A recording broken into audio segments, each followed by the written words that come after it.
অনেক রাত হয়ে গেছে আম্মু, ঘুমিয়ে পড়ো এখন। তুমি বালিশ নিয়ে কোথায় যাচ্ছ? সোফায়। সোফায় কেন? ঘুমানোর জন্য। বেড থাকতে সোফায় ঘুমাবে কেন? বেডে তুমি ঘুমাও। ঐশী রহমান কিছু সময় ছেলের মুখের দিকে তাকিয়ে থেকে বলেন, বেড তো বড়ই আছে, তুমিও বেডে ঘুমাও, কষ্ট করে সোফায় ঘুমাতে হবে না। সমস্যা হবে না আমার, তুমি শুয়ে পড়ো। ঘুমের ঘোরে আমি প্রচুর নড়াচড়া করি, লাথি টাথি লেগে যায় যদি ভুল করে। ঐশী রহমান ছেলের হাত থেকে বালিশটা নিয়ে বেডের উপর রাখেন, মাঝখানে গোল বালিশটা দিয়ে বলেন, দুজনের জায়গা দুই পাশে অনায়াসে হয়ে যাবে। আর যদি লাথি লাগে তাহলে লাগবে, সমস্যা নেই। আমি আরাম করে বেডে ঘুমাবো আর তুমি সোফায় ঘুমাবে, এটা হয় নাকি? আলভি 2 কদম এগিয়ে এসে ওর মাকে পেছন থেকে জড়িয়ে ধরে বলে, বুঝো কিন্তু, লাথি লেগে নিচে পড়ে বুড়ো বয়সে মাছের হাড় ভাঙলে আমার দোষ নেই। আমার শ্রদ্ধেয় আব্বাজান কিন্তু আমাকে দোষারোপ করতে পারবে না, আমি তার বউয়ের কোমর ভেঙে দিয়েছি। ঐশী রহমান মুচকি হেসে বলেন, ছেলে হয়ে বাপের পেছনে কেন পড়েছো এভাবে? দেশে এসেছে পর থেকে সে বাপ হয়েছে, ছেলে পেছনে পড়েছে। যেমন বাপ তেমন তার ছেলে, কারো থেকে কেউ কম না। বাকি কথা আগামীকাল হবে, এখন ঘুমাও। ফ্রেশ হয়ে এসে শুয়ে পড়েন ঐশী রহমান। রুমের লাইট অফ করে দিয়ে আলভি নিজেও শুয়ে পড়ে। মায়া কি করছে? ঘুমিয়ে পড়েছে নাকি জেগে আছে? মায়ের তো রাত জেগে থাকার অভ্যাস, নিশ্চয়ই জেগে আছে। আলভি মাথা উঁচু করে মায়ের দিকে তাকায়। ঐশী রহমান ডান কাত হয়ে শুয়ে আছেন। আলভি বাম কাত হয়ে ফোন হাতে নেয়। ফোন সাইলেন্ট মোড করে হোয়াটসঅ্যাপে প্রবেশ করে। মায়ের ফোন অনলাইন দেখাচ্ছে, মেসেজ পাঠায়। মায়া পড়ি, ঘুমিয়ে পড়েছ? একটু পরে রিপ্লাই আসে। না, কি করছো? শুয়ে শুয়ে ফেসবুক দেখছি। এখনো ঘুমোনি কেন? ঘুম আসছে না। আমি আসবো? না, আসি? আসো। সত্যি? না, কেন? কেন আসবে? তোমাকে ঘুম পাড়ানোর জন্য। দরকার নেই। এত পাষাণ কেন তুমি? কোথায়? এই যে, বিয়ের এতগুলো বছর পরও আমাকে তোমার কাছে ঘেঁচতে দিচ্ছ না। বিয়ের পর এতগুলো বছর তুমি কোথায় ছিলে চান্দু? শ্বশুরের সাথে মিলে প্রতিশোধ নিচ্ছ? না, 1 ঘন্টার জন্য আসে? 1 মিনিটের জন্যেও না। প্লিজ বউ, এমন করে না। আমি এমনই করব। তাহলে তুমি আসো কোথায়? আমার রুমে। খেয়ে দেয়ে কাজ নেই? তাহলে ছাদে আসো। তুমি কোথায়? কেন? এত রাতে ছাদে যেতে বলছো কেন? ছাদে বসে আছো নাকি? ছাদে যেতে বলছি তোমাকে দেখবো তাই। ছাদে গিয়ে দেখতে হবে কেন? তাহলে রুমে আসে। দেখার জন্য রুমে আসতে হবে? তুমিও আসবে না, আমাকেও যেতে দেবে না, তাহলে দেখবো কিভাবে? ফোন আছে কি করতে? ফোনে দেখে কি মন ভরবে মায়াপুরি? সকালে তো দেখবেই আবার। সবে মাত্র 1:30 বাজে, সকাল হতে এখনো অনেক দেরি আছে। ঘুমিয়ে পড়ো, তাহলে দ্রুত সকাল হয়ে যাবে। তোমাকে ছাড়া ঘুম আসছে না। মায়া ফোনের স্ক্রিনে তাকিয়ে মুচকি হাসে। অদ্ভুতভাবে আজকে ওর ঘুম আসছে না। অন্য দিনের তুলনায় আজকে একটু বেশি আলভিকে মনে পড়ছে। বড় হওয়ার পর এমন একটা রাত পার হয়নি যে রাতে আলভিকে ভেবে ভেবে 12টা-1টা বাজেনি। প্রত্যেক রাতে আলভিকে ভাবতে ভাবতেই ঘুমিয়ে পড়েছে। চুপ হয়ে গেলে কেন? ঘুমাও। ঘুম আসছে না। চোখ বন্ধ করে শুয়ে থাকো। চোখ বন্ধ করলে তুমি এসে ডিস্টার্ব করো। কিভাবে? পরে বলবো। এখন বলে কি সমস্যা? কোনো সমস্যা নেই, তোমার যতগুলো পিক আছে সবগুলো আমাকে দাও। এত পিক দিয়ে কি করবে? দেখবো। ঘুমাবে কখন তাহলে? যেদিন তোমাকে বুকের উপর পাবো। বদলো। দাও না। দিচ্ছি। গ্যালারিতে যত পিক ছিল তার অর্ধেক আলভির ফোনে সেন্ড করে মায়া। আলভি নিজেও নিজের কয়েকটা পিক মায়ের ফোনে সেন্ড করে, তারপর লাস্ট মেসেজ পাঠায়। ফোন রেখে ঘুমাও এখন। গুড নাইট সোনা। মেসেজ দেখে আবারও মুচকি হাসে মায়া। Good night. আলভি মায়ের পিকগুলো জুম করে করে দেখতে থাকে। রাতে দেরি করে ঘুমানোর কারণে ঐশী রহমানের ঘুম ভাঙে একটু দেরিতে। জানালার দিকে তাকিয়ে বুঝতে পারেন বাইরে রোদ উঠে গেছে। পর্দা আর থাই গ্লাস ভেদ করে রোদের ঝিলিক দেখা যাচ্ছে। শোয়া থেকে উঠে ডোরের সামনে এসে দাঁড়ান। ডোর খোলার চেষ্টা করলে বুঝতে পারে ডোর চাবি দিয়ে লক করা। উল্টো ঘুরে ছেলের দিকে তাকান। আপনা আপনি মুখে হাসি ফুটে ওঠে। ছেলে তার বড্ড চালাক আর শেয়ানা। কাকে কিভাবে বাস দিতে হবে খুব ভালো করেই জানে। এগিয়ে এসে আলভিকে ডেকে তোলেন। আলভি শোয়া থেকে উঠে বসে। ফোনটা বুকের ওপর থেকে কোলের ওপর পড়ে। মায়ের পিক দেখতে দেখতে ফোন বুকের ওপর রেখে ঘুমিয়ে গিয়েছিল। চোখ বন্ধ রেখে ঘুম জড়ানো গলায় বলে, কি হয়েছে? সকাল হয়ে গেছে, ডোর খুলে দাও। জোর করে চোখ মেলে তাকায় জানালার দিকে, তারপর বেড থেকে নেমে ডোর খুলে দেয়। ঐশী রহমান চলে যেতে ডোর ফিরিয়ে দিয়ে আবার এসে শুয়ে পড়ে অপুর হয়ে।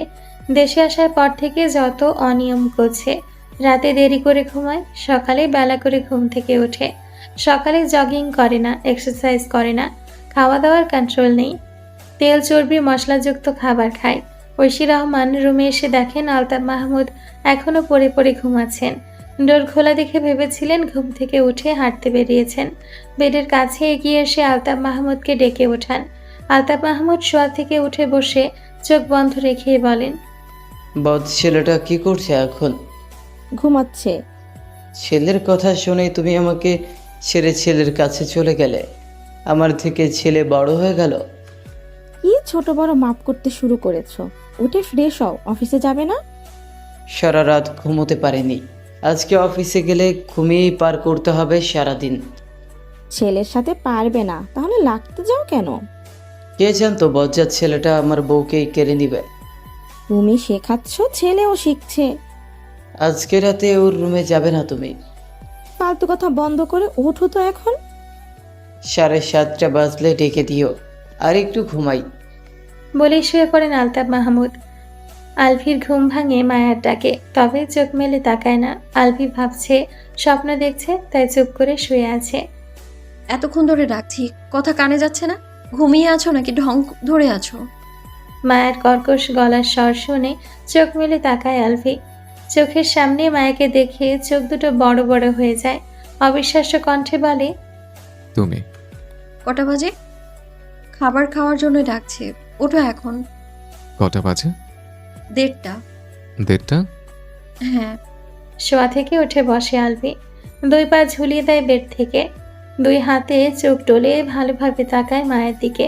মায়াকে দেখতে একদম স্নিগ্ধ লাগছে, মাত্রই শাওয়ার নিয়েছে বোধ হয়। তোমার জন্য সবাই অপেক্ষা করছে, কেন? তোমার সাথে খাবে তাই। তুমি অপেক্ষা করছো না? না, কেন? কারণ আমি 11টার পরে খেয়েছি, এখন আর খাবো না। উঠে ফ্রেশ হয়ে নিচে আসো। বলেই চলে যাওয়ার জন্য ডোরের দিকে পা বাড়ায়। আলভি একটানে মায়াকে নিজের কোলের ওপর বসিয়ে জড়িয়ে ধরে শক্ত করে। মায়া ছটফট করে বলে, কি করছো? ছাড়ো। কাছে আসলে শুধু পালাই পালাই? কি বলেছিলাম ভুলে গেছো? হ্যাঁ। হ্যাপি শয়তান তো তুমি। আজকে জানতে পারলে? না। ভাল লাগে না। কেন? তুমি কাছে আসো না তাই। জড়িয়ে ধরে রেখেছো, বলছো কাছে আসি না। আম্মুর কথা শুনে তোমাকে ডাকতে আসাই ভুল হয়েছে আমার। শাশুড়ি মা তোমাকে পাঠিয়েছে? শুধু পাঠিয়েছে, আসবো না বলেছি বলে চোখ গরম করে তাকিয়েছিল, ধমকও দিয়েছে একটা। একমাত্র শাশুড়ি মা আমাকে বুঝতে পারে। আর কেউ বুঝতে পারে না? বুঝতে পারলে কি বউ কি আমার কাছ থেকে দূর সরিয়ে রাখতো নাকি? আছে আর কয়দিন, তার মধ্যে আরো 9 দিন বউ ছাড়া থাকতে হবে। বউকে কাছে পাবো মাত্র 1 সপ্তাহ। আহারে দুঃখ। বউ হয়েও যে আমার দুঃখ বোঝে না, এই দুঃখ আমি কোথায় রাখি? মায়া আলভির কাছ থেকে নিজেকে ছাড়িয়ে নিয়ে দূরে সরে দাঁড়ায়। দ্রুত ফ্রেশ হয়ে আসো, আমি গেলাম। বলেই মায়া বেরিয়ে যায়। আলভি বসা থেকে উঠে ওয়াশরুমে প্রবেশ করে। সোফায় বসে মান্তাসাকে খাইয়ে দিচ্ছে মায়া। আলভি খাওয়া শেষ করে এসে মান্তাসার পাশে বসে। নাহার বেগম নিজেও এসে বসেন পাশে সোফায়। ঐশী রহমান নিজের রুমের দিকে এগিয়ে যান বিশ্রাম নেওয়ার জন্য। ওনার এখন ঘুম পাচ্ছে। মেহবুবা মেহের নিজেও রুমের দিকে এগিয়ে যান। আলভিকে দেখে মান্তাসা বসা থেকে উঠে আলভির কোলে বসে। খুশি হয়ে ডেকে ওঠে, তো আপু, আম্মা। খাওয়া শেষ? তুমি পেছনে পড়েছো কেন আম্মা? তুমি দ্রুত খাওয়া শেষ করো। মজা না? মজা না? না। দুদিকে মাথা নাড়িয়ে না বলে। আলফি মান্তাসাকে কোলের ওপর দাঁড় করিয়ে মান্তাসা নাকের সাথে নিজের নাক ঘষে বলে, কি মজা লাগে তোমার কাছে? চকলেট। চকলেট মজা? খুব মজা। এত চকলেট এনে দিলে তোমার আম্মু আমাকে মারবে। মাপে না। কেন? তুমি বলো মানত। আমি বড় মানুষ, তাই আমাকে মারবে না। বিকেলে চকলেট এনে দেবো। এখন তোমার এই মজাদার খিচুড়ি খাওয়া শেষ করো। মজা না। মজা। একটু না। মান্তাসাকে বুকের মধ্যে চেপে ধরে হেসে ওঠে। এতক্ষণ দুজনের কথা শুনছিল মায়া। সোফার পাশে দাঁড়িয়ে সানজিদাও দুজনের কথা শুনেছে। সানজিদা সোফায় বসতে বসতে বলে, মান্তাসা, খাওয়া শেষ করো দ্রুত। তুমি খিচুড়ি খেতে চেয়েছো, খিচুড়ি রান্না করে দিয়ে এসছি। এখন তো বাহানা কেন? খাবো না, বতা লাগে। মার খাবে তাহলে। তো আব্বু, আম্মু বকা। আম্মু বকা দেয়? হুম। আম্মুকে বকা দেবে? তাও আলফি সানজিদার দিকে তাকায়, জোরপূর্বক চোখে মুখে কাঠিন্য ভাব ফুটিয়ে বলে, ভয় পান না আপনি? আমার আম্মাকে বকা দেন কেন? আর একবার বকা দিলে ভূতের ঘরে আটকে রাখবো। আলফির কথা শুনে মায়া আর সানজিদা ফিক করে হেসে ওঠে। মান্তাসার মা আর ফুপির মুখের দিকে তাকিয়ে আবার আলফির মুখের দিকে তাকায়। গোলে ভয় পাই না। মান্তাসার কথা শুনে দুজনের হাসি আরো বেড়ে যায়। আলফির হাসি পেলেও কষ্ট করে হাসি চেপে রাখে, গলার স্বর চড়াও করে বলে, ধমক। ওর ধমক শুনে কেউ হয়তো পাই না, উল্টো হাসতে হাসতে গড়াগড়ি খাওয়া জোগাড়। আম্মা, এরা দুজন ভয় পায় না আমাদের। এদের হাসি দেখে তো এখন উল্টো আমারই ভয় করছে। দুজনের উপর ভূত প্রেত ভর করেছে কিনা কে জানে। চলো আমরা এখান থেকে পালাই, না হলে দেখা যাবে দুজন আমাকে ঘাড় মটকে দিয়েছে। বলে মান্তাসাকে কোলে নিয়ে দৌড়ে নিজের রুমের দিকে এগিয়ে যায়। মায়া আর সানজিদা হাসতে হাসতে সোফার উপরে শুয়ে পড়ে। নাহার বেগম নিজেও হাসতে হাসতে কুটি কুটি।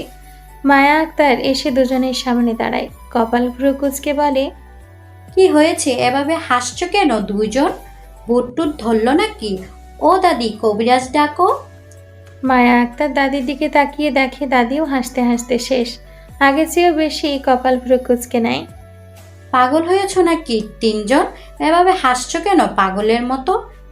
দাদি হাসি বন্ধ করে বলেন, আরেকটু আগে তুই এখানে আসতি, তাহলে হাসতে হাসতে এতক্ষণে তুই পরপারে পাড়ি জমাতি। তোর যা হাসি একবার শুরু হলে তো বন্ধ হতে চায় না, দম বন্ধ হয়ে যায়, কিন্তু তোর হাসি বন্ধ হয় না। কি হয়েছে বলো তো? পরে শুনবি, এখন চল আমার সাথে। দাদির পেছনে পেছনে দাদির রুমের দিকে এগিয়ে যায় মায়া আক্তার। মায়া হাসি বন্ধ করে উঠে বসে, হাতের খিচুড়ি সোফায় লেগে গেছে। খিচুড়ির বাটিটা হাতে নিয়ে রান্নাঘরে প্রবেশ করে। হাতের বাটি ধুয়ে ছোট একটা কাপড় ভিজিয়ে নিয়ে এসে সোফায় লেগে থাকা খিচুড়ি পরিষ্কার করে। সন্ধ্যের পর বাড়ির সবাই উপস্থিত হয় ড্রয়িং রুমে। বিয়ে নিয়ে প্ল্যান হচ্ছে, আত্মীয় স্বজনদের ইনভাইট করতে হবে। বিয়ের আয়োজন কমিউনিটি সেন্টারে করতে চাইলেও এখন আবার বাড়িতে করতে চাইছে সবাই। বিয়ের কেনাকাটা করতে হবে, জুয়েলারি আগেই গড়িয়ে রেখেছেন ঐশী রহমান আর মেহবুবা মেহের, তাই জুয়েলারির কোনো ঝামেলায় এখন যেতে হবে না। সানজিদা মায়ের দিকে তাকিয়ে বলে, মায়া, বিয়ের দিন শাড়ি পরবে নাকি লেহেঙ্গা পরবে? আলফি বলে, বিয়ের দিন শাড়ি পরবে আর রিসেপশন পার্টিতে লেহেঙ্গা। আলফির কথা শুনে সবাই ওর দিকে তাকায়। আলফি ফোনের স্ক্রিনে তাকিয়ে আছে। ঐশী রহমান মায়ের দিকে তাকিয়ে বলে, কি রঙের লেহেঙ্গা আর শাড়ি পরবে? মায়া আলফির দিকে তাকায়, আলফি নিজেও মায়ের দিকে তাকায়, আর বাকি সবাই তাকিয়ে আছে ওদের দুজনের দিকে। আলফি পুনরায় ফোনের স্ক্রিনে তাকিয়ে বলে, যে কালারে মায়াকে বেশি মানাবে সেই কালারে কেনা হবে। এখানে লাল নীল কালো সাদা কোনো ব্যাপার না। আলতাফ মাহমুদ আজ সোফায় বসে আছেন, রুমে না গিয়ে। আলফিয়া সোফায় বসে আছে, ঐশী রহমান ডাইনিং রুমে বসে আছেন। মেহবুবা মেহের ঐশী রহমানের দিকে তাকিয়ে বলেন, এখানে বসে আছো কেন, ঘুমাবে না? হ্যাঁ, আপনি যান, আমি একটু পর যাচ্ছি। মেহবুবা মেহের ডাইনিং রুম থেকে বেরিয়ে নিজেদের রুমের দিকে এগিয়ে যান। যাওয়ার সময় সোফায় বসে থাকা দুই বাপ ছেলের দিকে তাকান। দুজন এভাবে বসে আছে কেন? কেউ কারো সাথে তো কথাও বলছে না। প্রায় 10 মিনিট পর ডাইনিং রুম থেকে বেরিয়ে আসেন ঐশী রহমান। হাজব্যান্ড আর ছেলে এখনো সোফায় বসে আছে। মাকে দেখেই সোফা ছেড়ে উঠে দ্রুত গতিতে এগিয়ে গিয়ে মায়ের হাত চেপে ধরে আলফি, তারপর টেনে নিয়ে যেতে শুরু করে নিজের রুমের দিকে। আলতাফ মাহমুদ সোফা ছেড়ে উঠে গিয়ে ঐশী রহমানের হাত টেনে ধরে থামিয়ে দেন। তোমার মায়ের হাত ছাড়ো আলফি। আলফি বাবার হাত থেকে মায়ের হাত ছাড়িয়ে নেয়। এই কে আপনি? এ বাড়িতে কিভাবে প্রবেশ করলেন? আমার অভদ্রের মতন আবার মায়ের হাত টেনে ধরেছেন। যান, নিজের কাছে যান। হতভম্ব আলতাফ মাহমুদ। ঐশী রহমান মুচকি মুচকি হাসছেন হাজব্যান্ডের মুখ দেখে। আচ্ছা, জব্দ হচ্ছে লোকটা। দেশে আসার পর থেকে ছেলেটাকে অনেক কথা শুনিয়েছে। দেখ এখন কেমন লাগে। আলফি পুনরায় ঐশী রহমানকে টেনে নিয়ে সিঁড়ির দিকে এগিয়ে যেতে যেতে বলে, আম্মু, কোথা থেকে কে এসে তোমার হাত টেনে ধরেছে? তুমি কিছু বললে না কেন? তোমার আব্বুর মুখটা দেখো একবার, কিভাবে তাকিয়ে আছে। আলফি ঘাড় ঘুরিয়ে তাকায়, তারপর দ্রুত মাকে নিয়ে নিজের রুমে চলে আসে। ডোর লক করতে করতে বলে, ওই রুমে তুমি যাবেই না আর। ঐশী রহমান হাসতে হাসতে বেডের উপর বসে পড়েন। আলফি নিজেও হাসতে হাসতে মায়ের পাশে এসে বসে। আলফি হাসতে হাসতে বলে, আমাকে চ্যালেঞ্জ করে। আমি যে তারই ছেলে সেটা হয়তো ভুলে গিয়েছিল। তুমি বললে না এই কে আপনি, তখন তোমার আব্বুর মুখটা দেখার মতন হয়েছিল। আমার কাজ ছিল আব্বুকে হতভম্ব করা, আর সেটাই হয়েছে। কি রিয়াকশন দেবে সেটাই বুঝতে পারেনি। নড়াচড়া করতেও ভুলে গেছে বোধহয়। ছেলে হয়ে বাপকেই চিনতে পারোনি, আবার অভদ্র বলেছ। বেচারা আর কি রিয়াকশন দেখাবে। আলতাফ মাহমুদ এখনো আগের মতোই দাঁড়িয়ে আছেন। বইয়ের হাত ধরেছে বলে শেষ পর্যন্ত অভদ্র হয়ে গেলেন। বইয়ের হাত ধরলে যদি অভদ্র হয়, তাহলে অন্যের হাত ধরলে কি হবে? ঘুরে দাঁড়িয়ে সোফায় এসে বসেন আবার। এখনো ছেলের বলা কথাগুলো কানে বাজছে। ছেলে হয়ে বাপকে বলল, এই কে আপনি? এত টাকা পয়সা খরচ করে এই কেমন ছেলেকে বড় করলেন তিনি। বাপের কাছ থেকে মাকে কেড়ে নেয়। বাপকে বলে, এই কে আপনি? আবার বলে কিনা অভদ্র। তিনি অভদ্র। বজ্জাত ছেলে। সেন্টার টেবিলের ওপর রাখা পানির গ্লাস হাতে নিয়ে ঢকঢক করে পানি খেয়ে নিজের রুমের দিকে এগিয়ে আসেন। আজকে রাতেও ঘুম হবে না। এর প্রতিশোধ তিনি নেবেনই, ছাড়বেন না এই বদ ছেলেকে। পাই টু পাই হিসেব করে প্রতিশোধ নেবেন। সকালে নাস্তা সেরে বাড়ির বড়রা বাদে বাকি 5 জন তৈরি হচ্ছে শপিং মলে যাওয়ার জন্য। যতটা সম্ভব আজকে শপিং করে নিয়ে আসবে। আলফি তৈরি হয়ে মায়ের রুমে আসে। মায়া ড্রেসিং টেবিলের সামনে দাঁড়িয়ে হিজাব বাঁধছে। হয়েছে তোমার? মায়া ঘাড় ঘুরিয়ে আলফির দিকে তাকায়। আর একটু।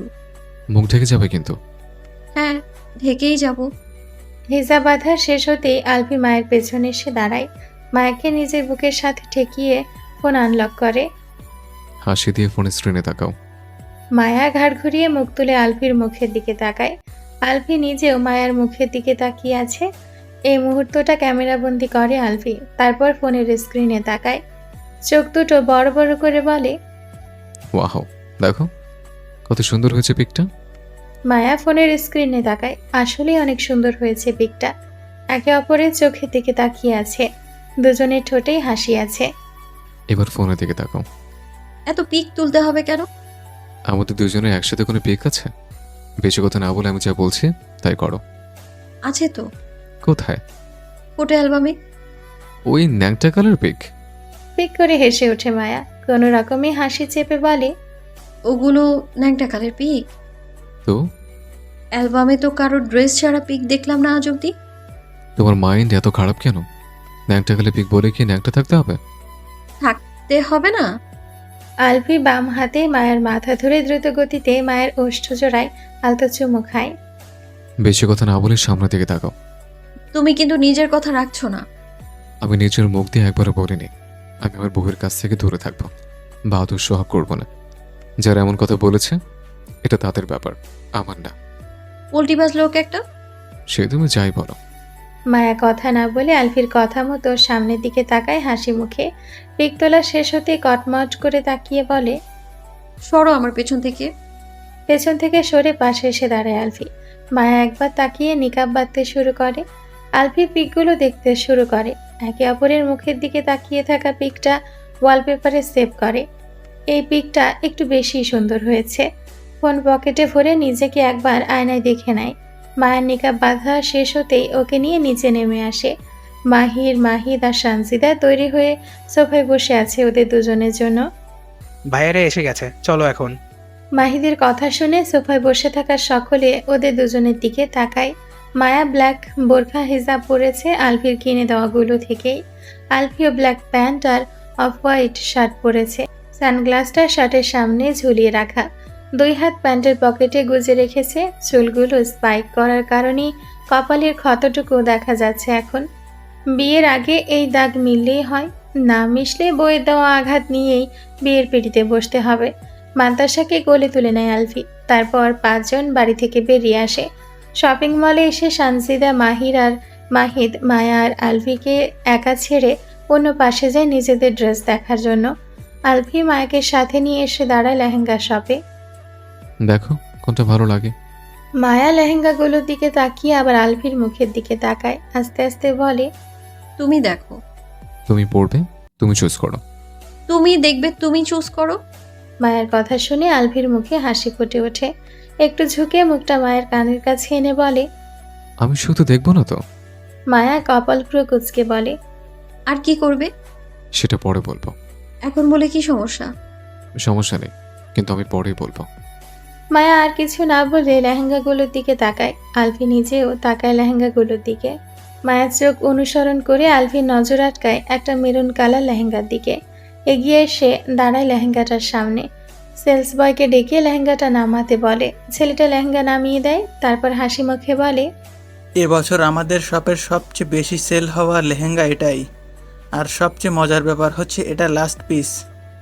আলফি লেহেঙ্গাটা দেখতে দেখতে বলে। সবের মানুষেরা একই কথা বলে। ছেলেটা হেসে বলে, না স্যার, আমি সত্যি বলছি, গতকালকেও এই সেম লেহেঙ্গা 3টা বিক্রি হয়েছে। আমি বিয়ে করবো বলে কি এখন সবাই বিয়ে করছে নাকি? লজ্জা পেয়ে অন্যদিকে ঘুরে দাঁড়ায় মায়া। ছেলেটা আবারও হেসে বলে, হবে হয়তো স্যার। আলফি মায়ের দিকে তাকিয়ে বলে। লেহেঙ্গা ট্রায়াল দিয়ে এসো। মায়া আলফির মুখের দিকে তাকিয়ে থাকে। এখন এই বোরকার ওপর দিয়ে লেহেঙ্গা ট্রায়াল দিবে? আলফি লেহেঙ্গা এক হাতে জড়িয়ে ধরে অন্য হাত দিয়ে মায়াকে টেনে নিয়ে ট্রায়াল রুমে ঢুকে যায়। সেলস বয়টা হা করে তাকিয়ে থাকে বন্ধ হয়ে যাওয়া ডোরের দিকে। অল্প সময়ের মধ্যে ট্রায়াল দেওয়া হয়ে যায়। ঠিক মতোই হয়েছে। লেহেঙ্গা সেলস বয়ের হাতে দিয়ে এটাই প্যাকেট করে দিতে বলে আলফি।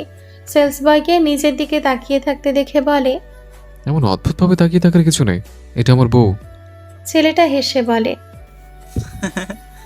এরকম কিছু না স্যার, অন্যরা তো গার্লফ্রেন্ড বয়ফ্রেন্ড ঢুকে যায় ভেতরে, তারপর ঘন্টাখানেক পর ভেতর থেকে বেরিয়ে আসে। আমি তো অবাক হচ্ছি এটা ভেবে যে এত দ্রুত ট্রায়াল দেওয়া হয়ে গেছে দেখি। সারাদিন যদি ট্রায়াল রুমে বসে থাকি তাহলে বাকি সব দেখবো কখন? আর কিছু লাগবে না স্যার?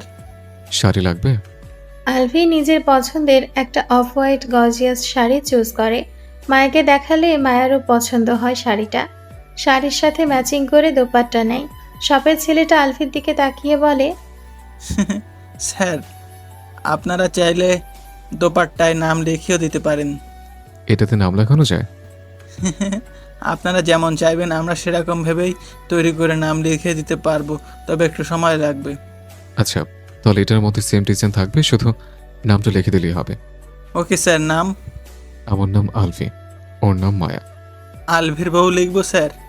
না, আলফির মায়াপুরী। ছেলেটা আবারও আলফির মুখের দিকে তাকিয়ে থাকে। এ যাবৎ যতগুলো দোপাট্টার নাম লিখিয়েছে সবগুলোতেই অমুকের বউ তমুকের বউ লিখেছে। এই প্রথম কেউ বউ বাদ দিয়ে অন্য কিছু লিখতে বলল। কেনাকাটা শেষ করতে করতে দুপুর হয়ে যায়। সবে মাত্র সকলের ড্রেস আর জুতা কেনা শেষ হয়েছে। কসমেটিক্স কেনা এখনও বাকি রয়েছে। মান্তাসা বাড়িতে যাওয়ার জন্য কান্নাকাটি শুরু করে দিয়েছে। বেচারির ঘুম পেয়েছে এখন। মাহির আর আলফি কাঁধের ওপর ঘুম পাড়ানোর চেষ্টা করছে, কিন্তু মান্তাসা এভাবে ঘুমোবে না। ও বাড়িতে গিয়ে বেডে শুয়ে আরাম করে ঘুমোবে। বারবার 22-22 বলছে। বালিশে শুয়ে ঘুমোবে। মাহির আলফির দিকে তাকিয়ে বলে, আমি আর সঞ্জিদা বাড়িতে ফিরে যাই, তোরা বাকি কেনাকাটা শেষ করে আয়। আমরা ফিরে যাই এখন। আগামীকাল না হয় মায়াকে নিয়ে আবার আসবো। যাবি আবার আসবি, তোরা আয়, আমরা যাচ্ছি। প্যাকেটগুলো তুই আর মাহিত কারে তুলে দে, আমি ড্রাইভারকে পাঠিয়ে দেব। বড় ভাইয়ের কথা অনুযায়ী তাই করে আলফি। মায়া আলফির দিকে তাকিয়ে বলে, আমার খিদে পেয়েছে, আমি বাড়ি যাব। আলফি অনুভব করে ওর নিজেরও খিদে পেয়েছে। সে সকালে খেয়ে এসেছিল 2টো ব্রেড আর ডিম। এখন দুপুর হয়ে গেছে। মাহির গিয়ে বসে ড্রাইভিং সিটে। মাহির বলে, তুই ওখানে বসলি কেন? তুই ওদের দুজনের সাথে থাক। তুমি ভাবির সাথে পেছনে বসো, আমি ড্রাইভ করছি। ভাইয়া আর মায়া এখন লাঞ্চ করবে, আমি ওদের দুজনের মধ্যে থেকে কি করব? সানজিদা বলে, দেখেছো, তোমার চেয়ে তোমার ছোট ভাইয়ের মাথায় বেশি বুদ্ধি। মাহির পেছনে বসতে বসতে বলে, ওর মতন অকাজগুলো তো আমি করিনি, তাই এরকম বুদ্ধি আমার মাথায় নেই। ঘাড় ঘুরিয়ে পেছনের দিকে তাকায় মাহিদ। কপাল ফ্রুকুচকে বলে, কি অকাজ করেছি আমি? কি ভেবেছিস আমি কিছু জানি না? কি জানো? মাহির গম্ভীর স্বরে বলে, তুই কখন কবে কাকে নিয়ে কোথায় যাস সবই জানা আছে আমার। উদ্যম কেলানি খাওয়ার আগে ভালো হয়ে যা, নয়তো তোর কপালে শনি আছে বলে রাখলাম। মাহির দ্রুত সামনে ঘুরে বসে। হার্টবিট বেড়ে গেছে, হাত পা মৃদু কাঁপতে শুরু করেছে। সানজিদা মাহিরের দিকে তাকিয়ে বলে, কি বলছো ক্লিয়ার করে বলো তো। বাড়ি ফিরে বলবো। ওই শয়তান, কার স্টার্ট দে। তুমি চালাও, আমার হাত পা কাঁপছে। এখনই? আব্বুকে তো এখনো কিছু বলিনি। কার স্টার্ট দিয়ে বলে, প্লিজ ভাইয়া, আব্বুকে কিছু বলবে না। আমার কথা শুনবি, তাহলে কিচ্ছু বলবো না। মাহির মনে মনে বলে, দুই ভাই মিলে পেয়েছেটা কি? সমান তালে ব্ল্যাকমেল করেই যায়, একজনের পর একজন। আমি মানুষ একটা, দুজনের কথা কিভাবে শুনবো? মাহিদের ফোনে রিং বেজে ওঠে। ফোনের স্ক্রিনে তাকিয়ে দেখে আলফির নাম জল করছে। বিড়বিড় করে বলে, শয়তানের নাম নিতে নিতে শয়তান হাজির। সরি, শয়তানের কল এসে হাজির। কল রিসিভ করে মাহিদ। ওপাশ থেকে ভেসে আসে আলফির গলার স্বর। কি রে সুমন্তি, কোথায় তুই? রাস্তায়। রাস্তায় কি করছিস? মলের ভেতরে আয়। ভাইয়ের সাথে বাড়ি ফিরে যাচ্ছি আমি। তুমি মায়াকে নিয়ে খেয়ে বাকি সবকিছু কিনে তারপর এসো। ড্রাইভার পাঠাতে হবে না তাহলে। ফিরবে কিভাবে? যেভাবেই ফিরি সেটা নিয়ে তোকে ভাবতে হবে না। রাখলাম তাহলে। কল কেটে আলফি মায়ের দিকে তাকায়। মায়া বলে, তিনজনেই চলে গেছে? হ্যাঁ, এখন রেস্টুরেন্টে চলো, খেয়ে তারপর বাকি কেনাকাটা করা যাবে। আলফি মায়াকে নিয়ে একটা লেকের সামনে চলে আসে। গাছের ছায়া, শীতল বাতাস, নিরিবিলি জায়গা, এক কথায় অসাধারণ একটি পরিবেশ। খুব একটা মানুষজন নেই, অল্প সংখ্যক মানুষ গাছের ছায়ায় বসে গা শীতল করছে বা প্রিয় মানুষের কাঁধে মাথা রেখে কথা বলছে। পাশের ছোট একটা দোকান থেকে সিগারেট, লাইটার, একটা পানির বোতল আর কয়েকটা সুইংগাম কিনে নেয় আলফি। তারপর মায়ার হাত ধরে লেকের পাড়ে তৈরি করা কংক্রিট বেঞ্চের ওপরে বসে। মায়া আলফির হাতে থাকা সিগারেটের দিকে তাকিয়ে বলে, সিগারেট কেন খাও? অভ্যাসের জন্য খাই। এই বিষাক্ত ধোঁয়া উড়িয়ে কি শান্তি পাও? অভ্যাস হয়ে গেছে, চাইলেও এখন খাওয়া বাদ দিতে পারি না। খাবে না তুমি এইসব ছাইপাস, গন্ধে বমি আসে আমার। এই ঠোঁটে রোজ নিয়ম করে চুমু খাবে, তাহলে সিগারেট খাবো না। হাত থেকে ফেলো সিগারেট। তাহলে চুমু খাও। পাগল হয়েছো নাকি? হয় চুমু নয়তো সিগারেট, দুটো যে কোনো একটা লাগবে এখন। সিগারেটই খাও তাহলে। যাও, বিয়ের পর থেকে আর খাবো না। মনে থাকে জানো। আলফি সিগারেটটা ঠোঁট দিয়ে চেপে ধরে আগুন ধরায়। মায়া নাক মুখ কুচকে অন্যদিকে তাকিয়ে থাকে। আলফি বসা থেকে উঠে একটু দূরে সরে দাঁড়ায়। মায়া বসে থেকে আলফির দিকে তাকিয়ে থাকে। আলফি নিজে মায়ের দিকে তাকিয়ে আছে। পরপর দুটো সিগারেট শেষ করে এগিয়ে এসে মায়ের পাশে বসে। কুলি করে দুটো চুইংগাম মুখে দেয়, একটা ছিঁড়ে মায়ের মুখে পুরে দেয়। দুজনের মাঝখানে দূরত্ব কমায় আলফি। মায়ের শরীরের সাথে নিজের শরীর লাগিয়ে বসে। ডান হাতটা পেছনে দিয়ে মায়ের মাথা নিজের বুকের বাম পাশে ঠেকায়। মায়া মুখ তুলে আলফির মুখের দিকে তাকায়। আলফি মৃদু হেসে বলে, তোমাকে সাথে নিয়ে এইভাবে বসতে ইচ্ছা করছে? আশেপাশে মানুষজন আছে তো। আমি কি অন্যের বউ নিয়ে বসে আছি নাকি? আমি আমার বউ নিয়ে বসে আছি। মানুষ তাকিয়ে তাকিয়ে দেখছে তো। দেখুক আলবিতে মায়াপুরে কি কতটা ভালোবাসে। বলি একটা বোঝে আরেকটা। তুমি কি বলেছো বুঝতে পেরেছি। আমি অন্যের কামাই খাই যে তাতে থেকে লজ্জা পেতে হবে নাকি আমি এখানে অশ্লীল কার্যকলাপ করছি? কিছু করছি না, জাস্ট বউকে নিয়ে হাওয়া খাচ্ছে। মায়া কপাল কুঁচকে তাকিয়ে রইল। আলফি মায়ের চোখ দেখেই বুঝতে পারছে মায়া মনে মনে কি ভাবছে। আমাকে বকাবকি না করে তুমি মিষ্টি মিষ্টি কথা বলো। তোমার মুখ দিয়ে তো মিষ্টি মিষ্টি কথা বেরই হতে চায় না, সবসময় করলার মতন তেতো তেতো কথা বের হয়। মায়া তেতে উঠে বলে, আমি করলার মতো তেতো তেতো কথা বলি? এই যে এখনই তো বলছো, যেমন তেতো তেমন ঝাঁজ। ইস, কেমন যে লাগে অন্তরের ভেতর। নাটক কম করো। ভুল বললে। মানে? বলতে হবে নাটক কম করো প্রিয়। আমাকে এইখানে নিয়ে আসলে কেন? তোমার সাথে প্রেম করার জন্য। বাড়িতে তো 2 সেকেন্ড কাছে পাই না, তাই এখানে নিয়ে এসেছে। ভীষণ চালাক তো তুমি। চালাক না হলে দুনিয়া চলা কঠিন। ঘুম পাচ্ছে, বাড়ি যাব। বুকটা পেতে রেখেছে কার জন্য? এখানে মাথা রেখে ঘুমিয়ে যাও। সত্যি সত্যি ঘুম পেয়েছে আমার। আমিও সিরিয়াসলি বলেছি। একটু চুপ থেকে বলে, আমার মির্জাপুর চাচা শ্বশুরটা কি করছে এখন? আমার কাছ থেকে আমার বউকে দূরে সরাতে চেয়েছিল না, আমাকে চ্যালেঞ্জ করেছিল। এখন আমি তো তার রাতের ঘুমই আরাম করে দিয়েছি, আর আমি তো আমার বউকে নিয়ে বসে। কিন্তু কিন্তু কি? কিন্তু কিছু না। আসো প্রেম করি। কিভাবে? আসলে তো মানুষ প্রেম করে কিভাবে? প্রেম করতে গেলে কে কি করতে হয়? আমি প্রেম করেছি নাকি যে জানবো? তাও ঠিক। আচ্ছা, যারা প্রেম করে আমি তাদের জিজ্ঞেস করে আসি কিভাবে প্রেম করতে হয়। মাথার তার কি ছিঁড়ে গেছে? ছিঁড়ে শুধু আগে, এখন জোরো লাগানোর চেষ্টায় আছে। ছাড়ো আমায়। ছাড়ার জন্য ধরেছে নাকি?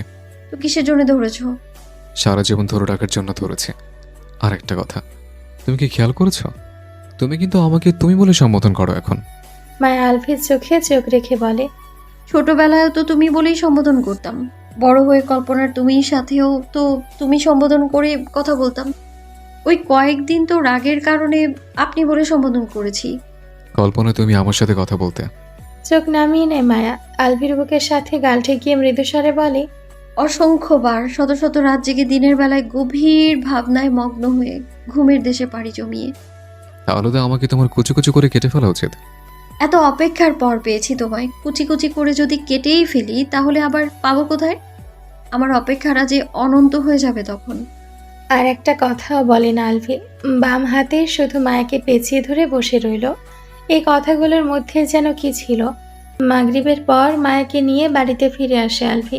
দুপুরের পর থেকে এই সন্ধ্যা অবধি মায়াকে নিয়ে ঘুরে বেরিয়েছে শুধু। কসমেটিক্স কেনার কথা থাকলেও কিনেনি। আগামীকাল নয়তো আগামী পরশু যাবে আবার। দুজনকে খালি হাতে ফিরতে দেখে মাহিদ বলে, কসমেটিক্স কোথায়? কসমেটিক্স আগামীকাল কিনবো। তাহলে সারাদিন কোথায় ছিলে দুজনে? গায়ে হাওয়া লাগিয়ে ঘুরে বেরিয়েছে। মায়া সিঁড়ির দিকে পা বাড়ায়। আলতাফ মাহমুদ সোফার দিকে এগিয়ে আসছেন নিজের রুম থেকে বেরিয়ে। আলফি ওনাকে দেখে বলে, আব্বু ও। কথা শেষ করার আগে আলফিকে থামিয়ে দেয় আলতাফ মাহমুদ।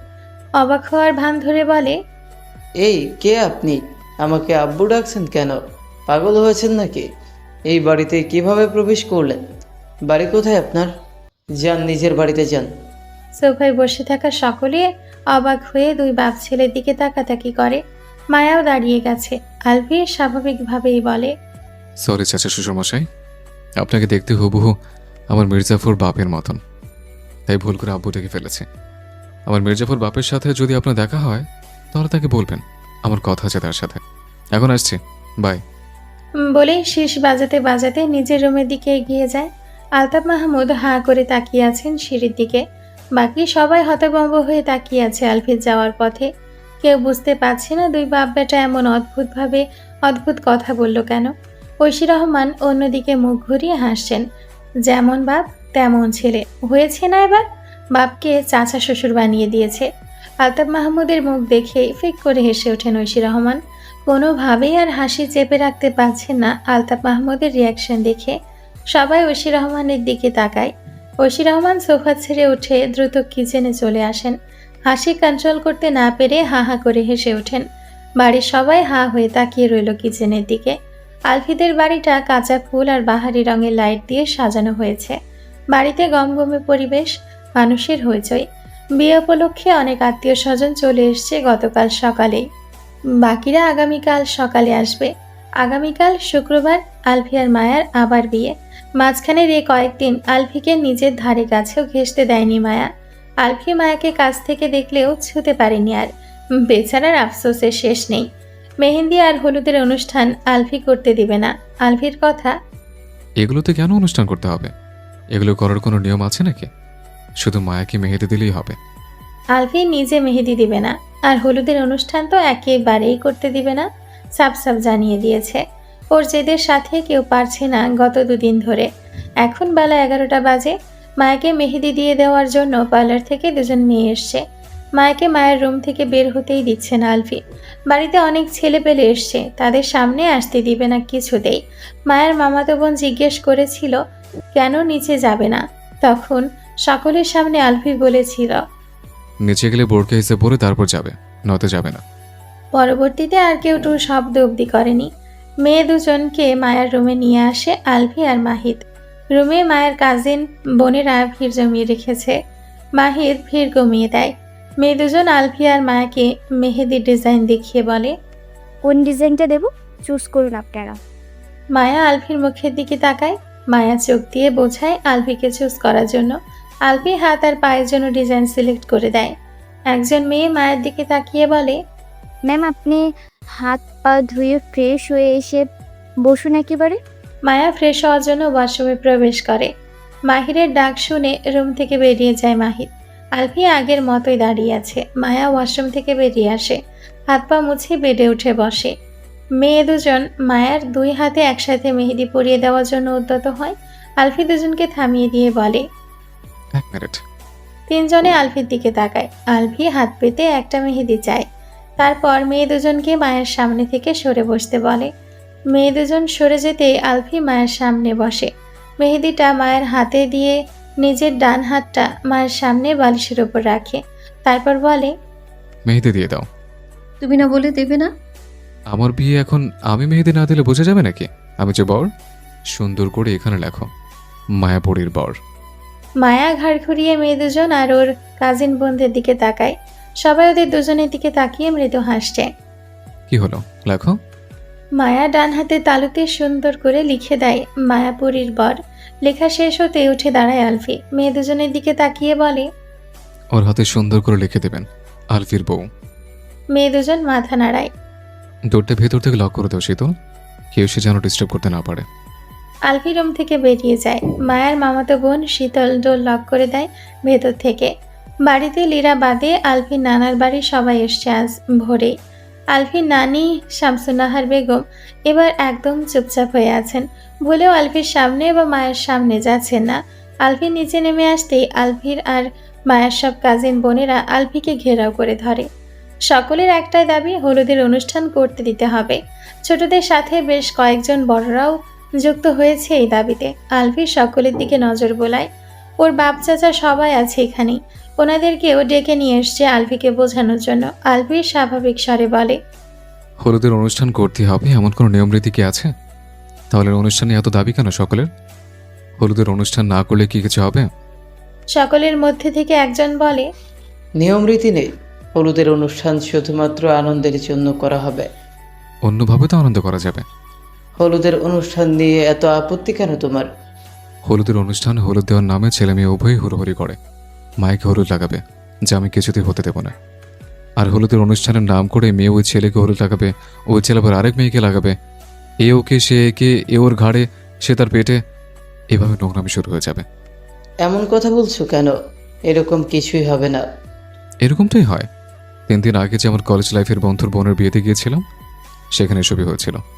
আচরণ সীমার বাইরে চলে যায়, অপ্রীতিকর পরিস্থিতি তৈরি হয়। হলুদের নাম করে নোংরামি শুরু হয়। কেউ ইচ্ছে করেই করে, আবার কারোর সাথে অনাকাঙ্ক্ষিতভাবে হয়েছে। এইখানে এরকম কিছুই হবে না। কোনো ছেলে হলুদ লাগাবে না কোনো মেয়েকে, শুধু মেয়েরাই মেয়েদের লাগাবে। কোনো ছেলেকে ওখানে যেতেই দিব না, শুধু মেয়েরাই থাকবে ছাদে। তুমি প্লিজ আর না করো না। বাড়ির সবাই আলফিকে বোঝায়, সাথে এটাও বলে কোনো ছেলে ছাদের উপর যাবে না হলুদ লাগানোর সময়। আলফিকেও কোনো মেয়ে হলুদ লাগাবে না। আলফিকে ছেলেরা লাগাবে আর মায়াকে মেয়েরা লাগাবে। অনেক বোঝানোর পর অবশেষে আলফি রাজি হয়ে যায়। মুহূর্তে আবার হইচই শুরু হয়ে যায়। মাহিদ আলফিকে টেনে নিয়ে বাড়ির বাইরে বেরিয়ে আসে এমার্জেন্সি কথা বলার জন্য। বাড়ির বাইরে আসতে আসতে আলফি মাহিদকে বলে, কিসের এত জরুরি তোর? চলে গেলেই তো বুঝতে পারবে। কোনো কিছু প্ল্যান করিসনি তো আবার? প্ল্যান? কিসের প্ল্যান? কোনো প্ল্যান করিনি। মাহিদ আলফিকে নিয়ে এসে দাঁড়ায় বাগানে। ওদের দুজনের সামনে দাঁড়িয়ে আছে একজন যুবক। যুবকটাকে চিনতে খুব একটা সময় লাগে না আলফির। সারপ্রাইজড হয়ে গেছে ওকে দেখে।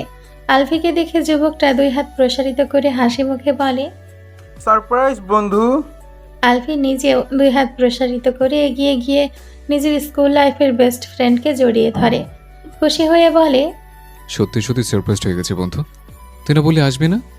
তোর বিয়ে আর আমি আসবো না সেটা কি হয়? কবে আসলি? রাতে এসেছি। ভাবি আর বাচ্চারা কোথায়? ওরা কেউ আসেনি, আমি একাই এসেছি। আমি তো ভেবেছিলাম সত্যি সত্যিই তুই আসবি না। এতগুলো বছর পর তোর ফোন পেয়ে তো আমি শকড হয়ে গিয়েছিলাম। পরে যখন বললি তুই মায়াকে আবার বিয়ে করছিস, তখন তো আরও বেশি শকড হয়ে গিয়েছিলাম।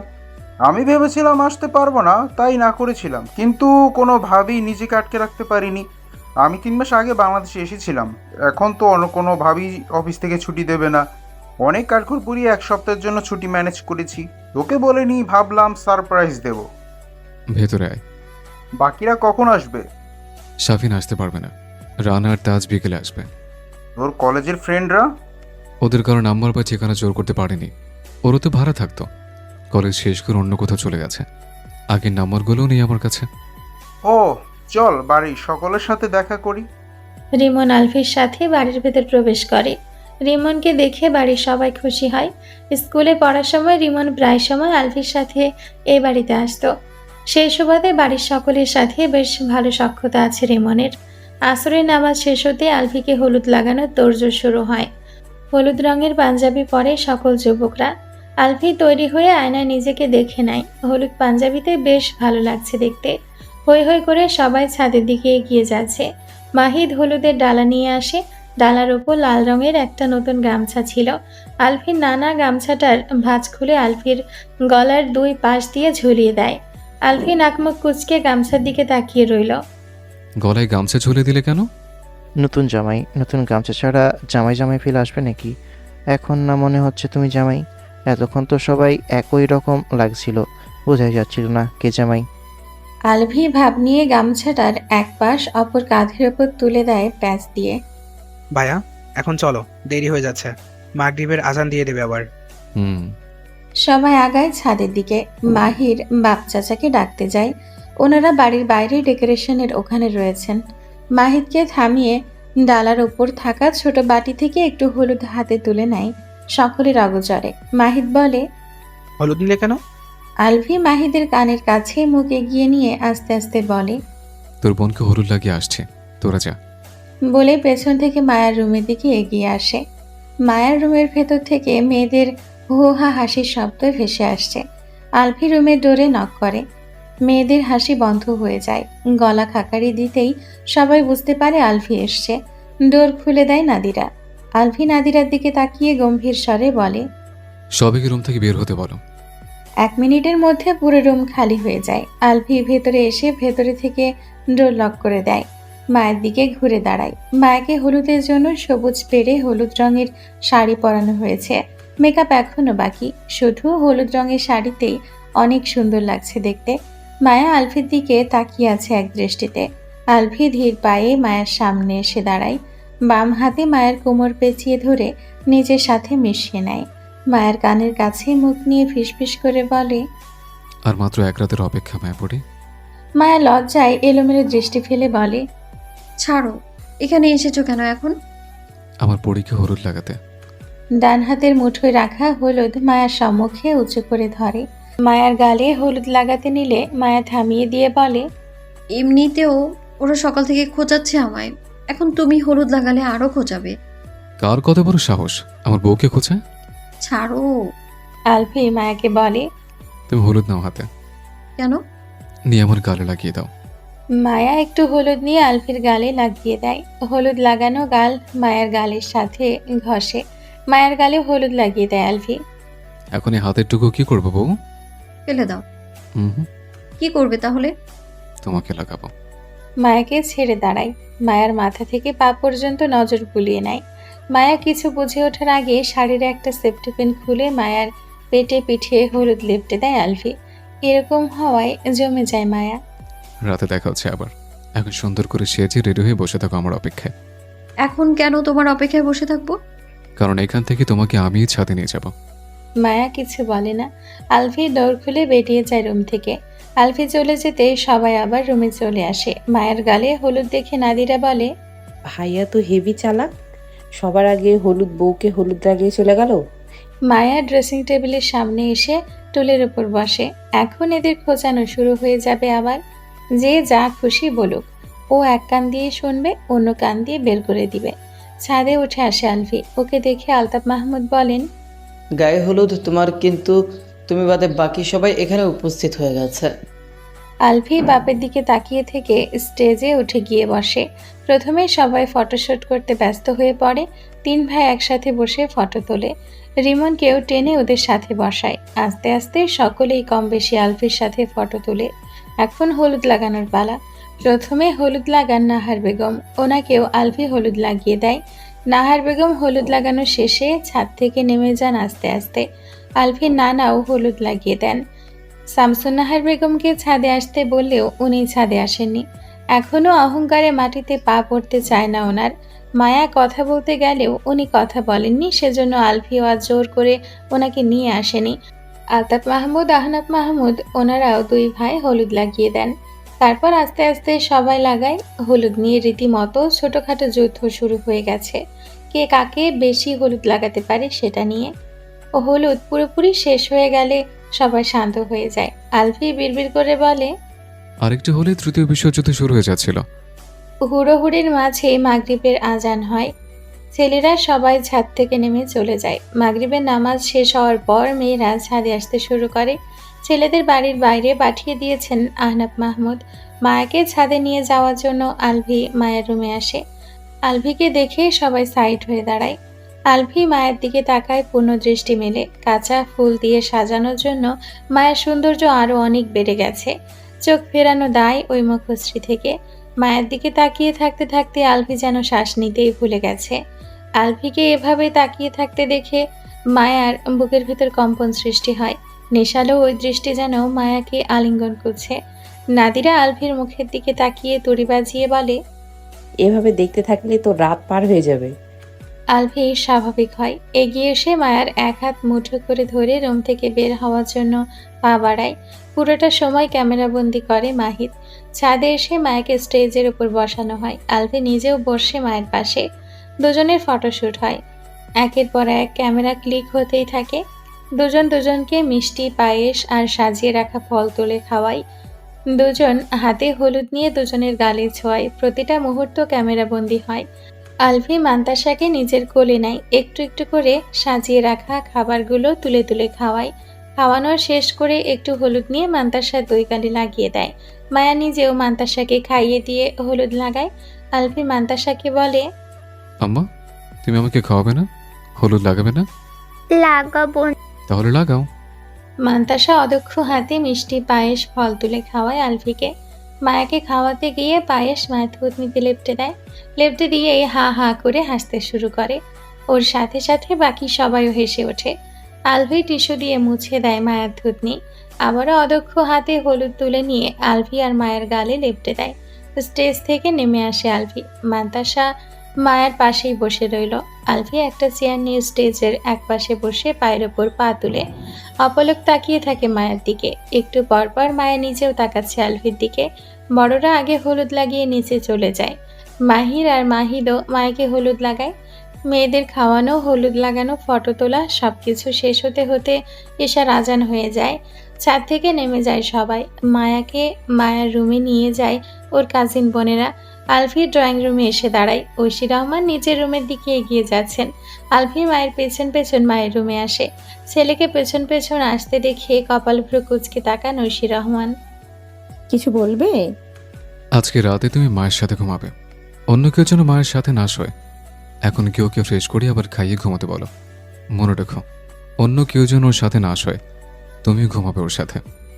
ছেলের কথা শুনে কোনো প্রশ্ন করেন না ঐশী রহমান। মাথা নাড়িয়ে সায় দিয়ে বলেন, আচ্ছা। আলভি রুম থেকে বেরিয়ে চলে যায়। ঐশী রহমান নিজের কাজ শেষ করে ডাইনিং টেবিলের কাছে এগিয়ে আসেন। মায়ের জন্য খাবার বেড়ে নিয়ে মায়ের রুমের দিকে এগিয়ে যান। মেহবুবা মেহের ব্যস্ত সময় কাটাচ্ছেন এখন। এশার নামাজের পর ছেলে পেলে সব ছাদে উঠে আসে। রিমন, আলতাফ মাহমুদ আর আহনাব মাহমুদকে জরুরি কথা বলবে বলে ছাদে ডেকে নিয়ে এসছে। ছাদে আগে থেকেই ছোটরা সবাই উপস্থিত রয়েছে।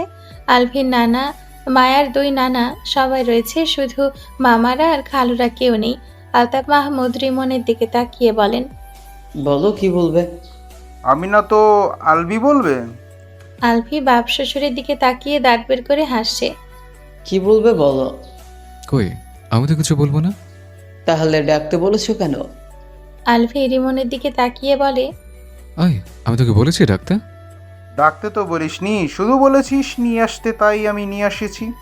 দুই ভাই বিরক্ত হয়ে গেটের দিকে এগিয়ে যান। গেটে তালা ঝুলতে দেখে আলতাফ মাহমুদ বলেন, গেটে তালা দিয়েছে কে? তালা খুলে দাও। আলভি ওষ্ঠদয় আগে চেয়েও চড়া করে বলে, ছাদ থেকে যেতে পারবে না এখন। নাচতে হবে এখন। আমার বিয়ে আর তুমি নাচবে না? তা তো হতে পারে না। আলতাফ মাহমুদ বড় বড় চোখ করে ছেলের পানে তাকিয়ে থাকেন কিছু সময়, তারপর অবাক স্বরে বলেন, আমি নাচব, তাও এই বয়সে এসে? জি আব্বা, প্লাস চাচা শ্বশুর মশাই। আলভির এমন কথা শুনে হাহা করে হেসে ওঠে সবাই। আলতাফ মাহমুদ কর্কশ স্বরে বলেন, নাচবো না আমি, গেট খোলো। শুধু তুমি না তো, আমার শ্বশুর মশাই নাচবে আমাদের সাথে। আহনাব মাহমুদ বলেন, আবার আমাকে টানছো কেন মাঝখানে? আমি কোনো নাচ পাস করতে পারি না। আলতাপ নাচতে পারে, ওকে নাচাও, আমি গেলাম। বড় ভাই হয়ে ছোট ভাইকে ফাঁসিয়ে কোথায় পালাতে চাইছো তুমি?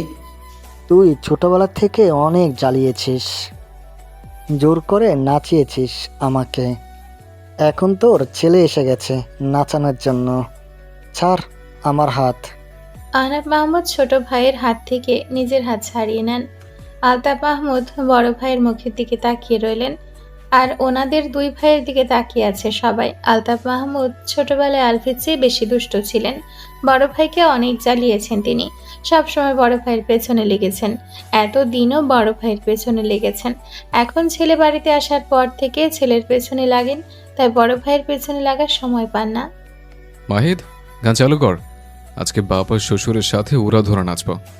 আহনাব মাহমুদ আলফির দিকে তাকিয়ে বলেন, এই বয়সে এসে নাচলে হাড়ের জোড়া খুলে যাবে আমার। সমস্যা নেই, হসপিটাল থেকে আবার জোড়া দিয়ে নিয়ে আসবো। বড় দুই ভাই ছোটবেলায় বেশি ভালোবাসা পেয়ে বাদর হয়েছে। এখানে বড় ভাই আবার কি দোষ করলো? অবাক স্বরে বলে আলফি। মাহিদ বলে, ভাইয়াও নিজের বিয়েতে দুজনকে নাচিয়েছিল। আলফি আগের চেয়ে অবাক হয়ে বলে, সত্যি? হ্যাঁ। তাহলে আমার বিয়েতে ডাবল টাইম নাচতে হবে। প্লে কর লুঙ্গি নাচ গান। মাহিদ মিউজিক বক্সে গান প্লে করে দেয়। গানের সাথে সাথে হৈ হৈ করে ওঠে সবাই।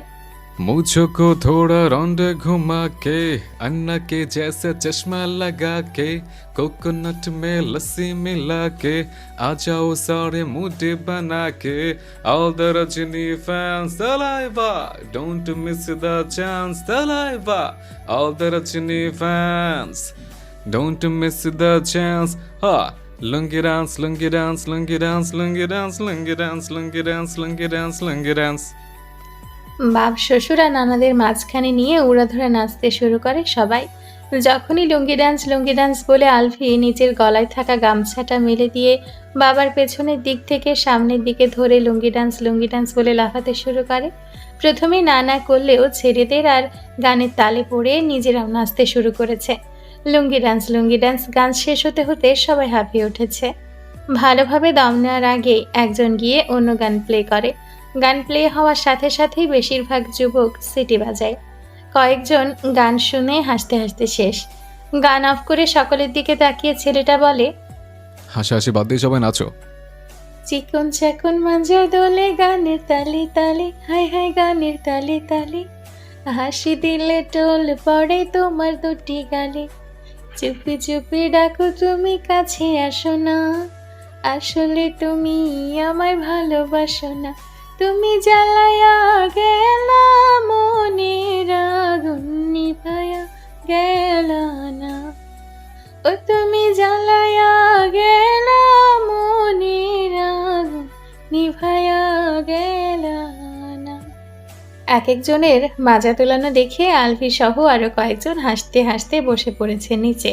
গান অর্ধেক হতেই বন্ধ করে দেয় আরেকজন। তারপর তৃতীয় গান প্লে করে।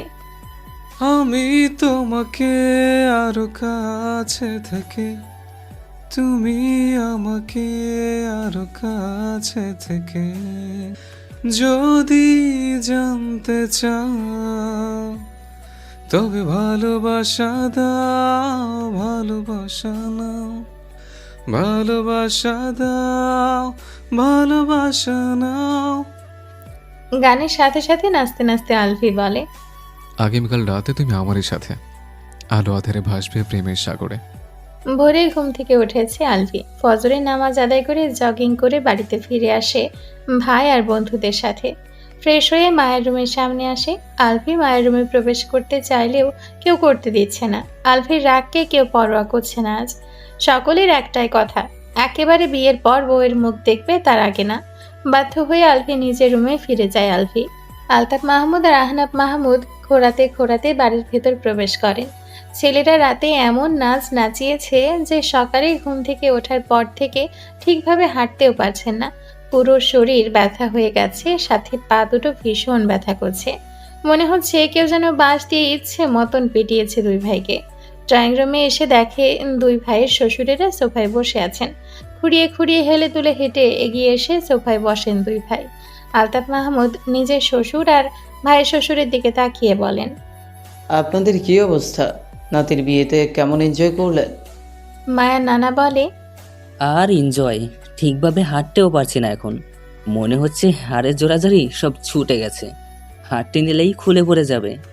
আলফি সোফার দিকে এগিয়ে আসার সময় নানা শ্বশুরের কথাগুলো শুনতে পায়। আগাতে আগাতে বলে, নাচলানি তো না, নাচের আগে জোরে জোরে ছুটে যাচ্ছে। আজকের 1 ঘন্টা নাচলেই সব ঠিক হয়ে যাবে। চলো বয়স, আর 1 ঘন্টা নাচের সুযোগ এখনো আছে। আলফি নানা বলে, আস্তাগফিরুল্লাহ। আচ্ছা, শুক্রবার জুমার দিন এসব নাচানাচির কথা আর নাচানোর কথা বলো না নানা ভাই। জুমার নামাজের এখনো অনেক দেরি।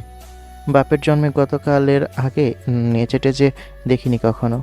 এক পা কবরে চলে গেছে আর তুমি এখন নাচাতে চাইছো। আর নাচতে পারবো না, নাচার শখও নেই। মায়ার নানা বলে, রাতে শেষে যে লুঙ্গি ড্যান্স গানে নাচলো সবাই, তখন কোন বাদরে যেন আমার পাঞ্জাবি ধরে লুঙ্গি ড্যান্স দিতে গিয়ে আমার পাঞ্জাবি পুরাটাই ছেড়ে দিয়েছে। পাঞ্জাবি ধরে কেন লুঙ্গি ড্যান্স দিতে হবে? আলফির নানা বলে, আরে রাখেন আপনার এক পাশ। কোন বাদররা যেন লুঙ্গি ডান্স গানে পাঞ্জাবি ধরে নাচতে নাচতে আমার পাঞ্জাবির 2 পাশই টানাটানি করতে গিয়ে ছিঁড়ে ফেলিয়েছে। নতুন পাঞ্জাবির জিন্দেগি একজন দফারফা করে দিয়েছে। মায়া ছোট নানা বলে, আরে রাখেন আপনাদের দুজনের পাশ ছিঁড়াছিঁড়ি। কে যেন আমার পুরো পাঞ্জাবিটা ছিঁড়ে নিয়ে গেছে। আলতাফ মাহমুদ বলেন, আপনাদের এগুলো তো তাও অন্য কেউ ছিঁড়েছে, আর আমার পাঞ্জাবি তো আমার নিজের ছেলেই ছিঁড়ে দিয়েছে নাচতে নাচতে। বাবার কথা শুনে দাঁত বের করে হাসে আলফি। আলতাফ মাহমুদ ছেলের মুখের দিকে তাকিয়ে বলেন, নির্লজ্জের মতন আবার হাসছে। আহনাফ মাহমুদ বলেন, বড় শয়তানটা কোথায়? যত নষ্টর মূল সব বড়টা। ও পাঞ্জাবি ছিঁড়া জোর ধরেছিল। মাহির মেয়েকে কোলে নিয়ে সোফার দিকে এগিয়ে আসছিল। আসার সময় বাবার কথাগুলো শুনতে পায়। নিজেকে নির্দোষ প্রমাণ করার জন্য বলে, তুমি বলেছিলে তোমার গরম লাগছে, তাই আমি পাঞ্জাবি খুলে দিয়ে তোমাকে সাহায্য করেছিলাম। এখন আমি কি জানতাম নাকি সবাই আমাকে অনুসরণ করবে? সিরিয়াসলি পাঞ্জাবি খুলেছিলে তুমি? রাতে নাচতে নাচতে অস্থির হয়ে আহনাফ মাহমুদ মাহিরকে বলেছিল, আমার গরম পড়ছে এখন, আমি নিচে যাব, গেট খুলে দিতে বলো।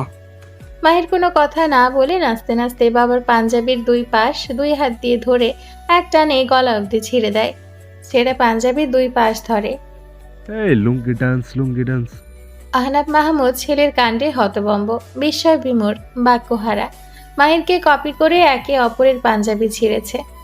শেষে বুড়োদেরও ছাড়েনি, তাদের 3 জনের পাঞ্জাবিও ছিঁড়ে দিয়েছে। রাতের ঘটনা স্মরণ হতেই মাহির একটু হাসে। তারপর আর কিছু না বলে ছোট ভাইয়ের পাশে বসে। মান্তাসা দ্রুত বাবার কোল থেকে নেমে আলফির কোলে চলে আসে। মায়া আক্তার সকলের জন্য চা কফি নিয়ে আসে। বর আর কনেকে গোসল করানোর পালা। গোসল করানোর কথা শুনেই বরাবরের মতো তেতে ওঠে আলফি। সকলের দিকে তাকিয়ে কাটকাট স্বরে বলে, আবার আরেকটা বের করেছে সবাই গোসল করানোর। বিয়ের দিন বর বউকে গোসল করে দিতে হয়, এটা নিয়ম? যত সব আছে এরা নিয়ম। হাত পা নেই নাকি আমাদের? নাকি এখনো 6 মাসের বাচ্চা আছে গোসল করে দিতে হবে? যার যার গোসল শেষে করবে, কেউ কোনো গোসল করাবে না। এসব উল্টোপাল্টা নিয়মের কথা যেন আর না শোনে। কি এক নিয়ম চালু করিয়েছে, গোসল করাতে হবে। শেষের কথাগুলো বলতে বলতে সিঁড়ি বেয়ে উপরে উঠে যায় আলফি। ড্রয়িং রুমে দাঁড়িয়ে থাকা সকলে সিঁড়ির দিকে তাকিয়ে আছে। কয়েকজন বয়স্ক মানুষ একটু রাগারাগি করেন আলফির এমন কথা শুনে। ছেলেটা বিয়ের কোনো নিয়মকানুন পালন করতে দিচ্ছে না, সব কিছু তো কেমন করছে। এখনকার ছেলে মেয়েগুলো সব আগের দিনের একটা নিয়ম কানুনও পালন করে না, করতেও দেয় না। মেহবুবা মেহের আর ঐশী রহমান কোনো রকমে তাদের শান্ত করিয়ে গোসল করে তৈরি হয়ে নিতে বলেন সকলকে। 12:30টার পর পর গোসল করে সাদা ধবধবে পাঞ্জাবি পাজামা পরে রুম থেকে বেরিয়ে আসে আলফি। ওর গা থেকে ভেসে আসছে মিষ্টি আতরের ঘ্রাণ।